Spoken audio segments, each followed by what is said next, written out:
Good evening and welcome to my Tuesday night live.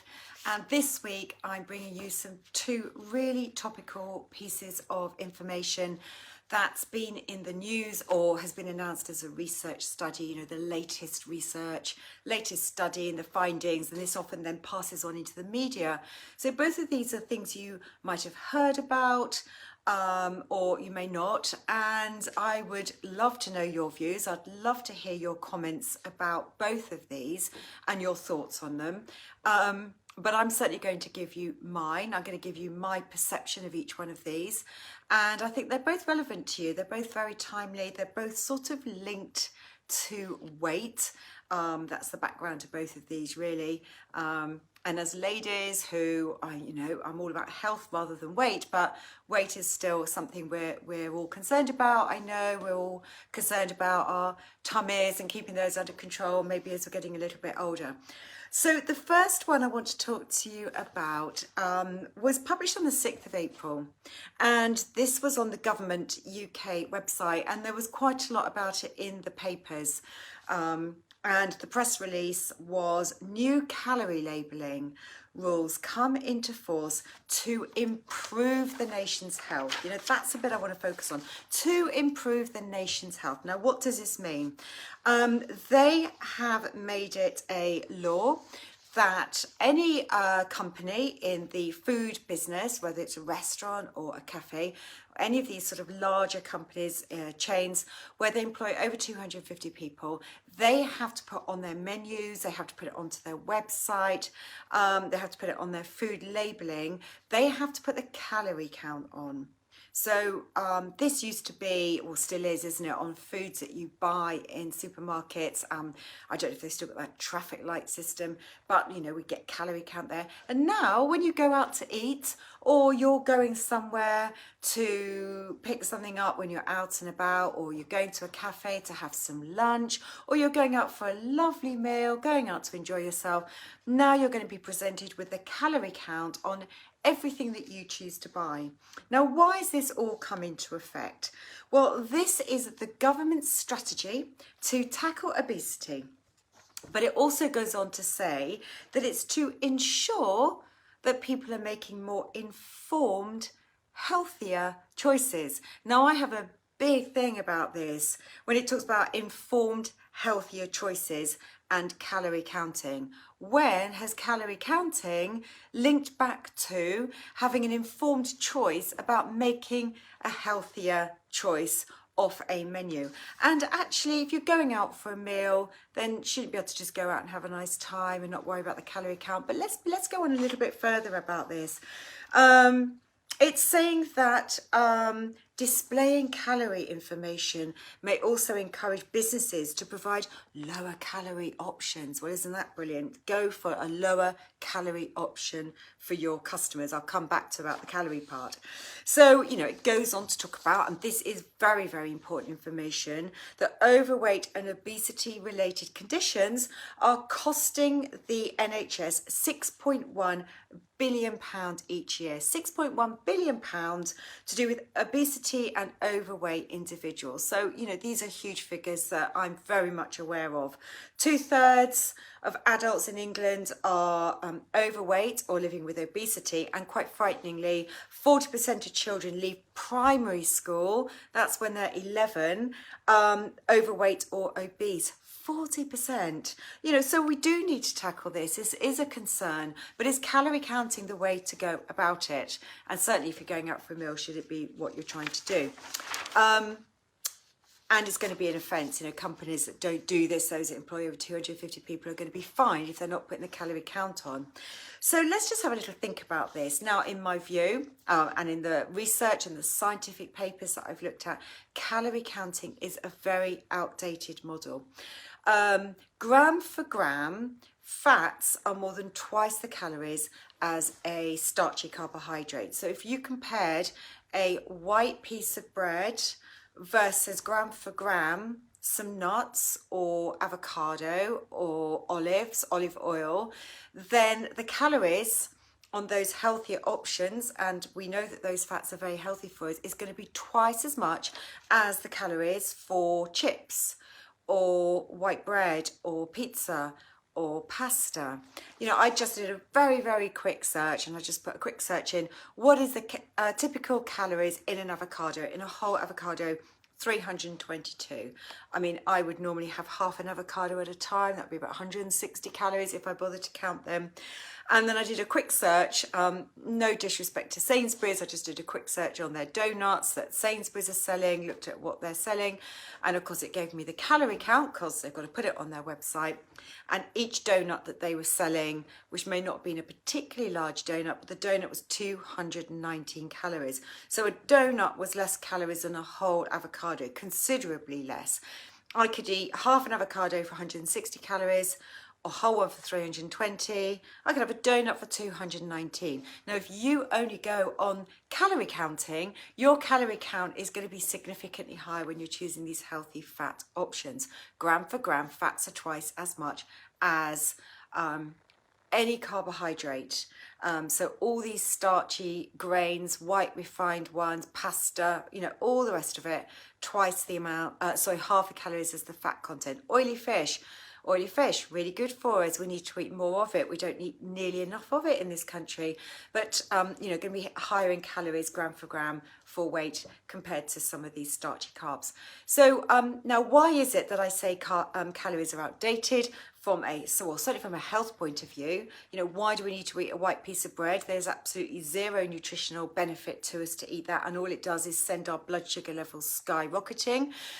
When we eat the good fats, we're getting great nutritional input from that, and fats do not send our blood sugar levels skyrocketing. What happens when our blood sugar levels go high?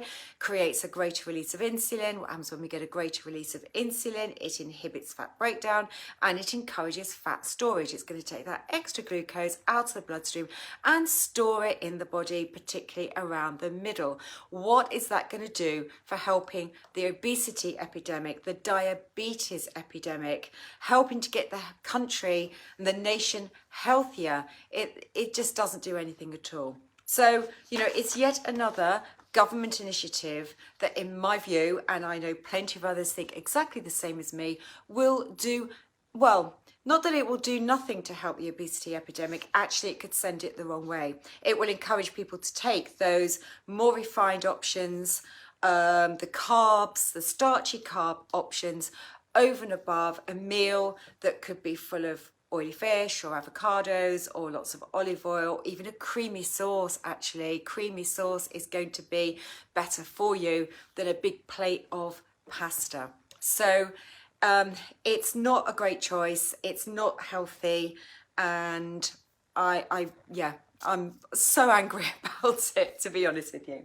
Now, the second thing that I wanted to talk to you about was based on a study that only came out at the end of last week, 23rd of April, and it was a study comparing time restricted eating. That's when we eat in, say, an 8-hour window. I talk about it sometimes to clients, like, for example, not eating after 8 o'clock at night and then going all the way through maybe till 12 o'clock midday, you know, starting to build up to that. So that's eating in an 8-hour window and having a 16-hour gap, that time restricted eating. I don't encourage people to do it every day. Some people love doing it. Some people find it very effective for weight loss. Lots of research around it from a health point of view to encourage healthy aging. The less we eat has been shown to be very, very good to help us age better. Again, it's all to do with insulin control, good for things like Alzheimer, inflammation, cancer, helping us age better, better for the skin. And from a weight point of view, in fact, the weight thing came in later on. So sometimes it's called time restricted eating, sometimes it's called intermittent fasting, very similar types of concepts, actually. Now, there was a study that's come out recently, and the headline from this is saying time restricted eating has this week been debunked as an effective weight loss methods. So I thought this pricked up my ears. I thought, well, that's interesting. I need to find out more about that. That's something that I recommend to people. I know it's been very effective. Lots of studies that have shown it's been very helpful for people for weight loss. But also I'm interested in it from a health point of view, of course, as well. So I thought, well, let me get a bit more information about this study, dig down a bit deeper. You know, what is it telling me? But what was interesting is, I mean, it was done in China, South Medical University in China. Nothing to do with the fact that it was conducted in China as a problem. But it went on to say that they compared two groups of people, one that was doing the time restricted eating and another one which was just people eating at random, breakfast, lunch, dinner, maybe snacks, no sort of control over when the participants in the study ate. And what they found is that my phone is going off on my computer, so sorry about that. What they found is that actually the individuals didn't lose weight. There was no, well, they did lose weight, but there was no difference in the weight loss whether you ate in a time restricted window or if you ate it at any point over the day. And I thought, well, that's interesting. Why is that? And then I read something else that pricked up my ears, and that was that both lots of participants followed a low calorie diet. So again, they were using people following a low calorie diet. That goes back to the same thing we were just talking about. If people are on a low calorie diet, they're more likely to be eating starchier foods. You know, a jacket potato is going to be much lower in calories, like we've just said, than eating nuts and seeds and avocados and butter and cream, that type of thing. So the low calorie diet approach, it had no impact, and that doesn't really surprise me. It goes back to exactly the same thing. It goes back to the control of insulin, control of blood sugar, controlling insulin, and that is what's driving either weight gain or inability to lose weight, or actually being able to lose weight. And it's all down to having that very much stricter control over our insulin release. We've got to get insulin under control. We do that by keeping blood sugar levels stable, stopping them yo-yoing throughout the day, going up and going down. And we do that by very, very carefully eating in a way with protein and good fats, and really limiting our starchy carbs. That's not to say you can't eat any, but very limiting in very small amounts. We don't need a lot of starchy carbs in our diets. We need to focus more on the non-root vegetables predominantly, lots of them and lots of variety, lots of protein on the plate, about a third of the plate, making sure we get those good fats in the diet. And that's the way to keep blood sugar levels stable, and in turn that keeps insulin under control, and it helps in so many ways: inflammation, cholesterol control, diabetes, weight, healthy aging. So I think this study is misleading because they put people on a low calorie diet. If people are coming to me to talk about time restricted eating, they wouldn't be focusing on low calorie diets.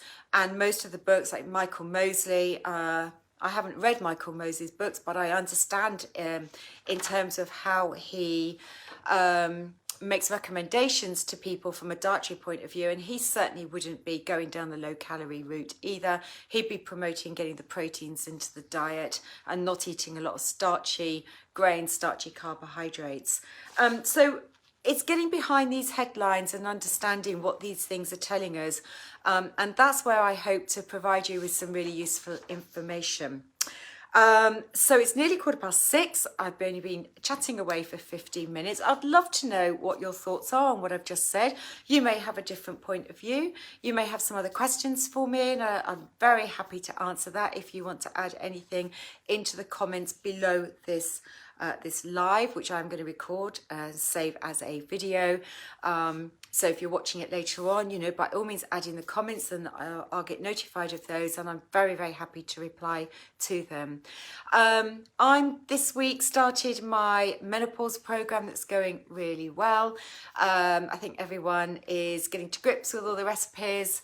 I started cooking some of those myself. Yesterday I had a sesame crusted tuna with pak choy all baked in a tin, drizzled with olive oil. I had a small little sweet potato on the side, but you could have quinoa, you could have brown rice with that.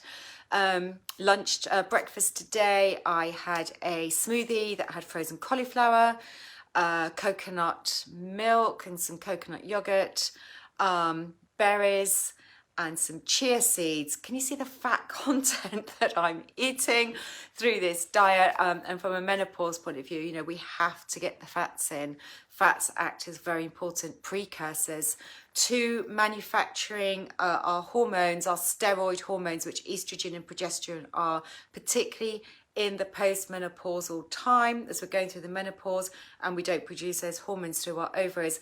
Then we need to make sure we're able to get weaker forms of these hormones via our adrenal glands. So I'm going into this in a lot more detail through the Zoom calls I'm doing on my program. It really isn't too late if you wanted to come and join. I can put the link in again for you if you're interested in that, or put a comment in there to say, yes, I'd like to know more. Because the program will be available live through my client portal, Practice Better, for you to download, even if you just wanted the recipes and just to drop in at random and catch up with some of the lives that I'm doing and gathering all the other information that I'm issuing over the next 2 weeks. Just the recipes alone are worth it. So thanks for your time today. I'll be back next Tuesday with more of a topic. Again, I'm always looking for anything that's of particular interest to you that you'd like me to talk more about. So let me know what that might be. Of course, we're coming up in the UK here to a lovely long bank holiday weekend again, with Easter so late. This one's come around quickly, so that's really nice. We've got another 2 days coming off, haven't we, at the end of May too. So I hope you'll have a lovely long weekend in the warmer, sunnier weather that I think we've got coming up, and catch up with you all next week, hopefully. Take care. Bye.